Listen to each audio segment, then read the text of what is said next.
ডাক দিয়েছেন কামাল ভাই ঘরের পাশে কিভাবে জড়ো হয়েছে।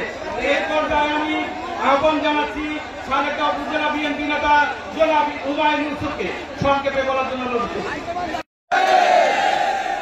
আমি আমার বক্তব্য সংক্ষেপ করব,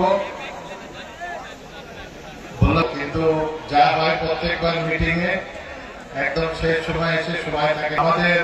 আপনারা জানেন যে আমি 2008-এ নির্বাচন করি নাই, আর রাজনীতি থেকে আস্তে আস্তে অবসরে যাওয়ার চিন্তা আমি করি, কারণ দলের ভিতরে অনেক নোংরামি ঢুকে যায়, যে নোংরামি আমি পছন্দ করি না, আমি সরে যেতে থাকি। তারপরে কথা বলতো, এগুলো আপনারা সব জানেন, আমি অত ইতিহাসের ভিতরে আমি যাব না। আমি গত কয়েকদিনের আগের থেকে শুরু করি। আমাদের বাবু এসে বললেন যে আমাকে দলের থেকে প্রাথমিকভাবে সিলেকশন করা হয়েছে, আপনি এলাকায় আসেন, আমার জন্য একটু কাজ করেন।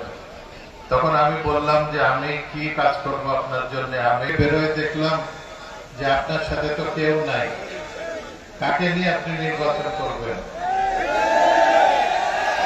আমাদের 2 সাবেক উপজেলা চেয়ারম্যান আপনার সাথে নাই, যে এখানে বসা। আমাদের 19টা ইউনিয়নের চেয়ারম্যান, একমাত্র বাবুখালী ইউনিয়নের চেয়ারম্যান ছাড়া ওনার সাথে কেউ নাই। আপনি কাকে নিয়ে দল করবেন, ইলেকশন করবেন? আমাদের